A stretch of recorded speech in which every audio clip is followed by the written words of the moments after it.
So, we've done the old Stage 1 VW Golf R, but what about Stage 2? Is it really worth the extra money? Let's find out, shall we? My name's Tom, and you're watching Paragon Cars. Let's go!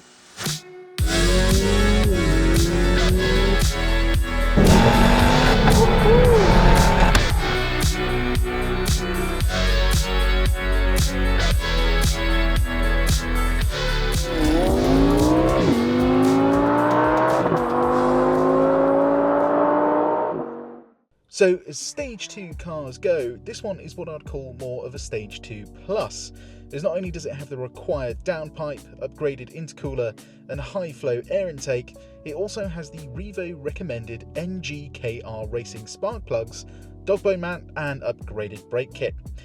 And what it also has is the Bilstein B14 dampers. I'm excited to see what those are like, as reviews on them seem to either be very positive or very negative. Anyway, the engine, if you didn't know, this is the EA 888 Gen 3 2-litre turbo. It is a wonderful thing. Not necessarily because of its sound, but because of its tunability.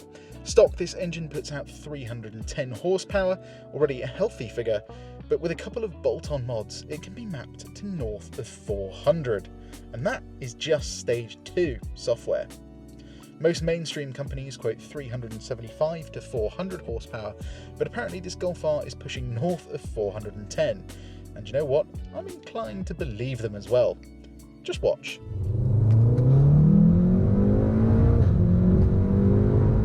Yeah, this thing just did a time of 3.16 seconds. Let's just put that into perspective for a second, because frankly, that is nuts. A Stage 1 car did 3.47, already very fast, but this thing was faster than a Stage 2 2014 Mercedes C63. Yeah, you know, the one with the 6.2 litre engine? It beat that. It also beat a 570 horsepower all-wheel drive Porsche Panamera Turbo S and a 2018 BMW M3 Competition. That is serious performance for a car that cost £21,500. Also, did you notice it kind of sounded okay?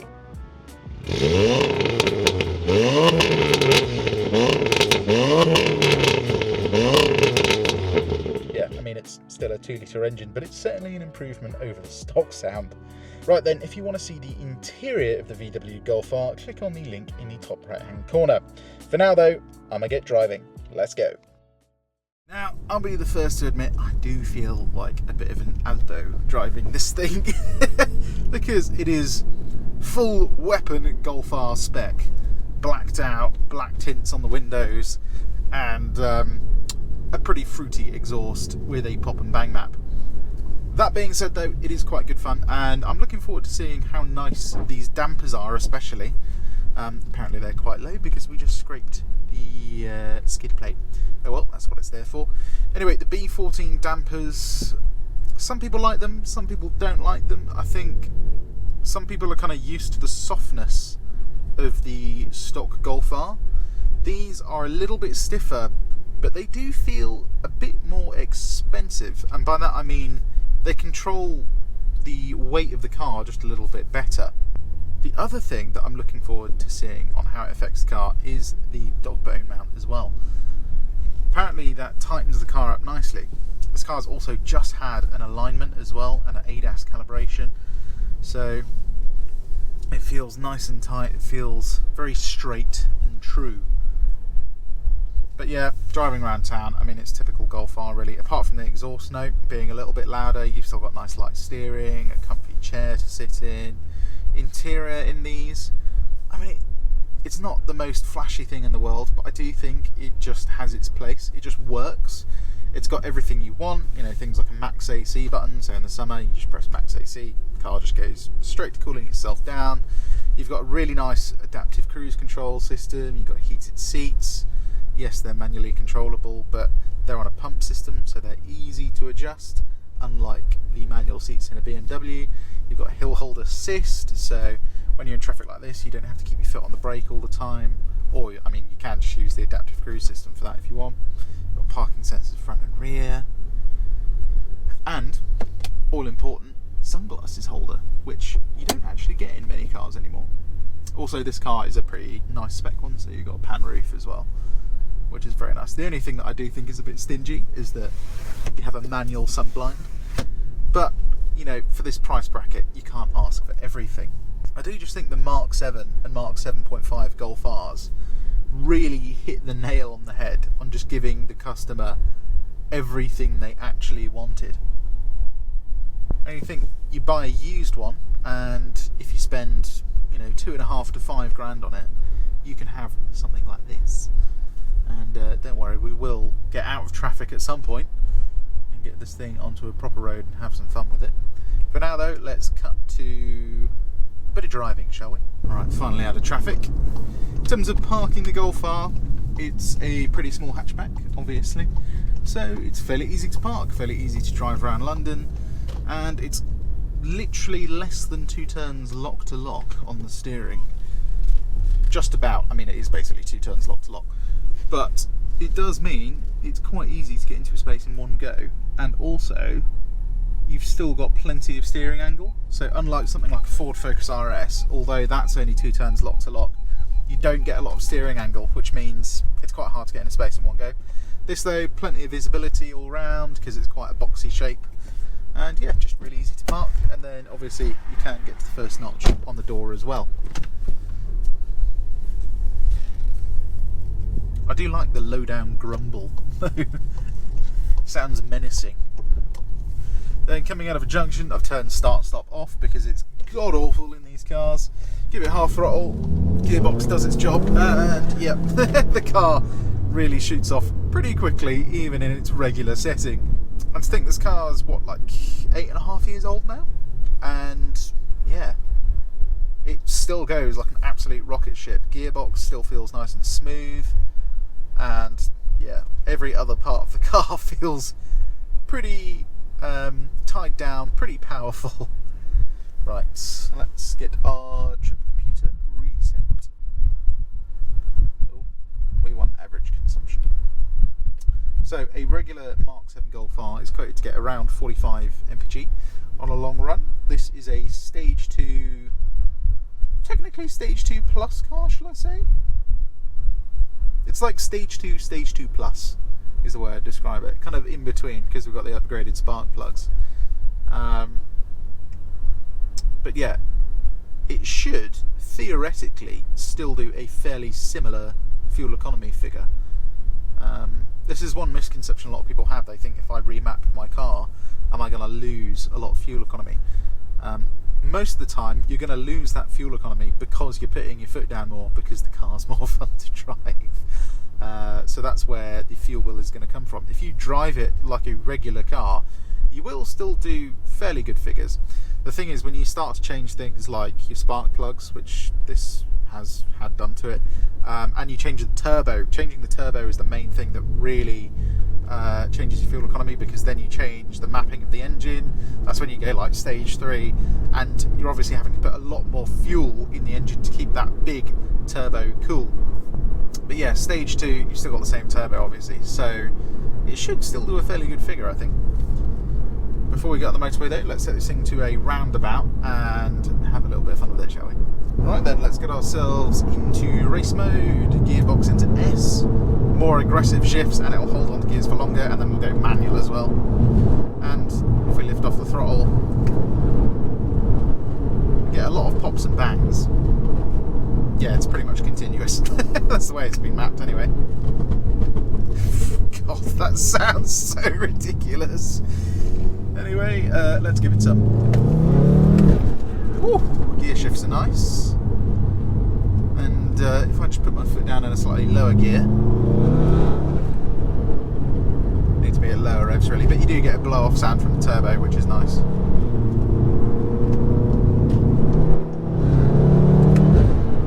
Very nice. And of course, it's absolutely insanely fast, especially for a 2-litre engine.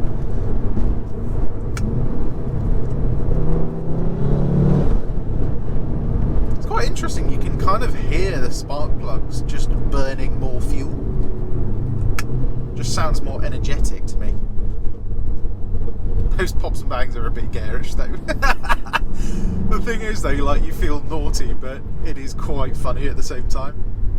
Like, everyone else hates you, but it just sounds quite funny. Right, then let's get back into... We'll just go for normal mode, not eco, because that is horrible in mapped cars. And see what this thing's like on the motorway. See what the dampers are like on the motorway, actually, because quite a few people were complaining that it's bouncy over a longer journey, which I'd be pretty surprised at. Firmer, but I wouldn't say bouncy. Let's go and see what that's like now. Right, then coming onto the motorway, obviously, you've got a stage 2 Golf R, right? And there's a spare lane for me to put my foot down in, so just plant your foot, and off you go. And there's 70. That's the one advantage of having quite a powerful car, is obviously you can overtake people fairly quickly. And you know what? I think it's safer because you're closing the gap quicker. Right, then once you're on the motorway, dampers feel pretty nice. Obviously visibility and all that kind of stuff, road noise is fine.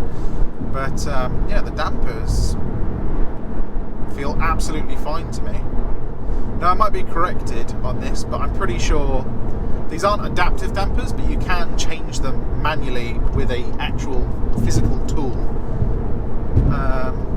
I don't know what setting these are on, but I'm pretty sure they're on a fairly middle setting, I'd say. Yeah, I don't know who's complaining about these. These feel better than the stock dampers to me. They feel absolutely fine. But yeah, once you're on the motorway, get your cruise control on, whack it on 70, and you are sorted. Chill out then. The car just drives itself. And yeah, we've got the 6-speed DSG as well, so on the motorway you are sitting at 2,500 revs. But the one thing I've noticed is, even though the exhaust is very loud, you don't seem to get much drone.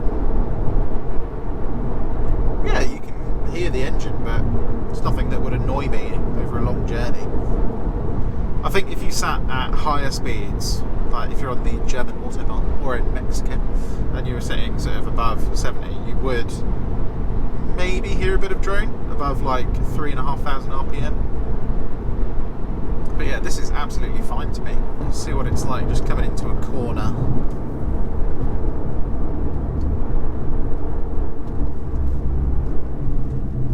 Yeah. We have RTS brake discs and pads all round. And you know what? They feel like the stock brakes, but they have a really nice bite to them. They don't feel much more powerful, but they do feel nicer. They're like a really nice street disc and pad.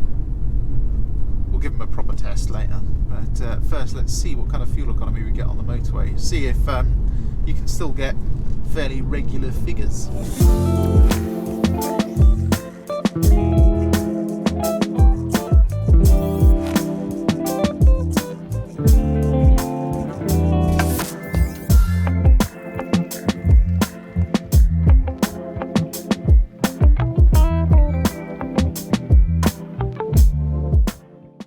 So as you just saw, we spent most of that in traffic, but we still managed 33.1 mpg, and we topped out at 33.5. I think for driving around in traffic, especially on the M25, that's pretty good. And remember, this is just in normal with the adaptive cruise control on. Adaptive cruise control does use a bit more fuel because it's a little less predictive, it's just more reactive, and yeah, normal mode is less efficient than eco. So pretty happy with that. I think over a long journey you'd get about 38 to 42 miles per gallon out of this thing. I think when it's got like just over 400 horsepower, that's pretty bloomin' impressive. That's like insanely impressive. Anyway, I think it's time for some proper fun. Let's get this absolute Asbo machine on a B road and see how it handles. Okay, let's get ourselves back in max attack, go for race mode, and traction off. Manual gearbox, that's what we like to see. Yeah, it's a bit showy. But my god, is it fast, I will give it that. that 30 to 70 time just told you all you needed to know. Do you know what? Cornering, the dampers just give you all the feel you need. Good Lord, this thing's quick. Woo!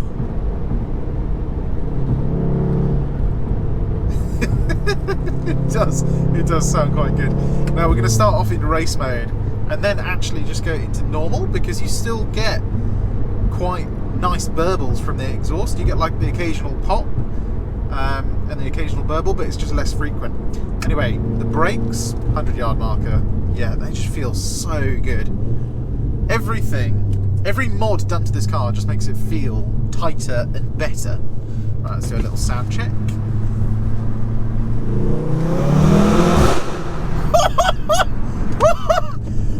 That DSG fart was mega! That was like a gun going off. I'm going to do that again, actually. That sounded wicked.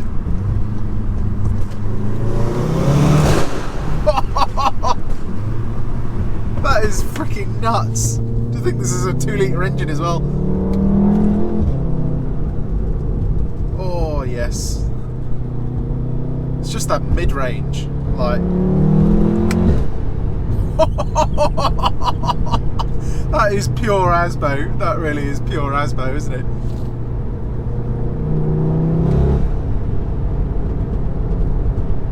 It's that, though, that I'm not too keen on. Just the repetitive popping and banging. Right, let's go into normal and then see what it does.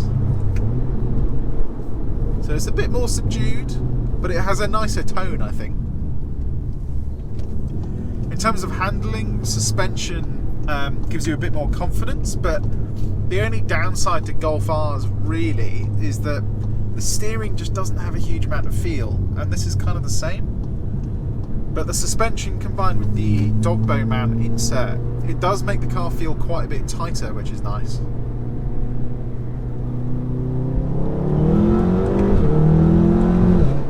Good Lord, this thing is fast. Once you come on boost, this thing is an absolute missile. No, 0.3 of a second off of an M5 competition, at least at legal speeds. I'm sure above 100 miles an hour, the M5 would quite easily walk this thing, but at legal speeds at least, yeah. This is keeping up with a lot of cars. So, I mean, you get little pops in normal mode as well. Right, let's do a sound check in normal.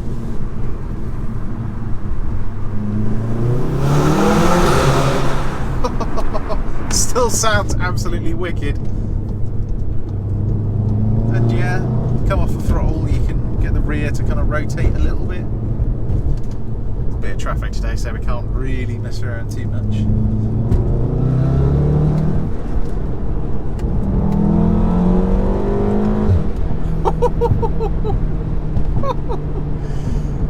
Oh, it makes me do naughty things. The thing is, whenever you see an M140i as well, you just know, unless he's like stage 2 as well, you can actually beat him on a race.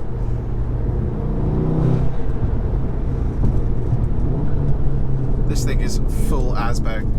And this engine, this EA 888, I say it all the time, but it is just an absolute beast for a 2-litre engine. It really is. But yeah, handling wise, definitely better than a stock Golf R, and capable enough to handle the power. Do you know what? This chassis is so capable anyway that I just think you don't need to do a huge amount to it. It's just dog bone mount insert and some really nice dampers. I think that's really all you need to do. You know, people add spacers and things. I don't think you need to do that. Personally, I think that kind of ruins the drive just a little bit. But yeah, this handles perfectly fine for what it's meant for. At a track, maybe it would find its limit pretty quickly, but certainly on a road, I think it's perfectly fine. The one downside, though, to the dog bone mount insert is when we come to a light now, I'll show you. So just once we come to a stop, come on, come to a stop. Yes, there we go. you do notice there's just a little bit of vibration coming into the cabin. But that's purely because the engine is just more connected to the interior of the car, which makes it feel tighter and actually more responsive. So when you get on the throttle, it doesn't kind of move around in the chassis. It just feels really tight. Very nice. I have to say the tune on this car is perfect as well. It hasn't missed a beat, and because we've got that upgraded intercooler, yeah, we're sitting at bang on 101 degrees. Now a lot of people will go on forums and go, oh, that sounds quite high to me. No, oil is fine until 130 degrees. Once you go above 130, that's when you're going to start degrading the oil, but below that temperature, absolutely fine. And you want to actually sit between about a 90 and 150 is about the range you want to sit at. That gives you like optimal lubrication for the engine. That's if you're using like good synthetic 5W30 or 5W40. For something like this though, I'll just use 5W30. I don't think you need 5W40 in this. It's too cold in the UK for that. But yeah, it's an absolute missile. And you think for like, you know, I do think for about £3,500 you could get a similar experience to this. 3.5 to 5 grand. And you've got a car that's like, you know, not far off an M5 comp. In the real world, this is as fast as like an M4 Competition X Drive, like the new M4 G80, which is, that's pretty crazy, isn't it? When you think about it. That's what I like, that little, just one pop. It sounds realistic then, because it is. Alright, let's set this thing to a smaller B road and see what we can do there. Right, I'm going to leave this thing in normal, otherwise it does attract a little bit too much attention. But let's give it some. Oh my lord, that is fast. And turning is good. Yeah, turning is very nice. Typical Golf R, really. Good lord, though. You have to watch your speed in this thing because it picks up speed very quickly. Coming over bumps, always keeps in contact with the ground, which is nice. Nice blow-off sound from the turbo there.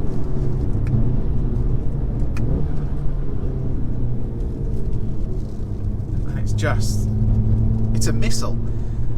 It's very deceptive as well. You don't think you're actually going as fast as you are. You have to really watch your speed because you kind of, like, in your brain you're like, okay, Golf R, let's calibrate it to Golf R speed. And it's really not Golf R speed. It's like M4 competition speed, but in a smaller, yeah, a lot smaller car. It's very, very strange, but very enjoyable.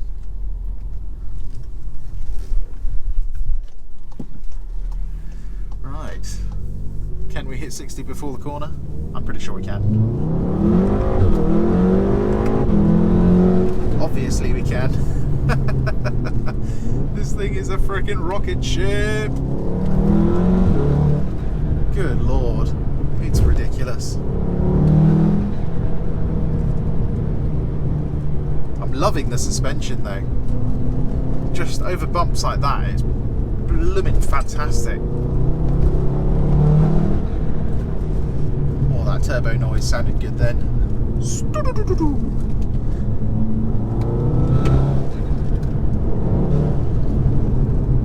Wow, yeah, down a B road, this is an absolute animal. Crikey. Right, one last time then.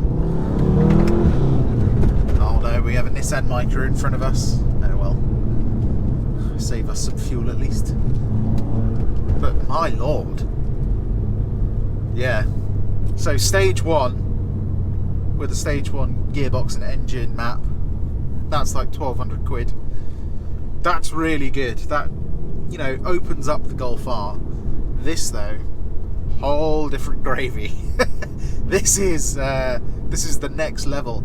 It's weird, I didn't think stage 2 would be that much quicker, but I think because you don't get things like heat soak, it's just It's like stage 1 with a bit more power, but much better calibration. So you've got power just all the way through the rev band, especially at the top of the rev band as well. So even though it's like 50 horsepower more, it feels like 120 more horsepower. Yeah, this thing is really fast. Really, really fast. And suspension, Dogboat Man, makes a huge difference, I have to say. That's one thing that I really want to drive home in this video. Huge difference. It just gives you a bit more feel, not necessarily through the steering, but just through the chassis. Oh, we've got a little wall here. Let's do a little sound check, shall we?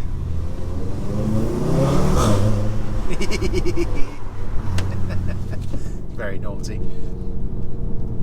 But yeah, a lot more feel through your bum, through just the chassis, and overall a really tidy package. You think you can pick one of these up, a very nice Golf R, you can pick up for £28,000, and then if you've got 5k cash spare, 33 grand all in, you've got a car that's keeping up with the latest sports cars from Mercedes, Audi and BMW. And it makes a lot more noise. Not necessarily a nicer noise, but it makes a lot more noise. And it does make you laugh. You know, other people look at you and think, oh, what a, you know, but it does make you laugh as the driver, and I think that's the most important thing. So, obviously, are the mods worth it? 100% they are worth it, if you couldn't tell from the video. Whew. Gonna have to have a bit of a rest on a sofa after this. I think it's quite a brutal machine, this, but absolutely worth every single penny. And the thing is, keep up with regular oil changes, change the oil in the gearbox and the Haldex system, and you're golden. Like, just standard maintenance for the car. This will last for a lot of miles. Crazy, really. I mean, the only thing that can go on these is the water pump or the thermostat housing, but that's the same for literally every other Golf R out there, whether you map it or not. The actual engine itself, especially the bottom end of the engine, is very, very strong. Absolutely tanked. Whew! That's an adrenaline rush, yet still quite easy to drive. Anyway, as always, if you enjoyed this content, please give it a like and one subscribe, as not only can you see more content like this, you can see everything we have for sale, which includes this pretty ASBO, pretty insane VW Golf R. There'll be a link down in the description, as well as a link to our just general website if you want to see anything else that we have in stock that's maybe not quite as aggressive as this thing. But yeah, my name's Tom, and you've been watching Paragon Cars. I'll see you guys on the next one. Cheers.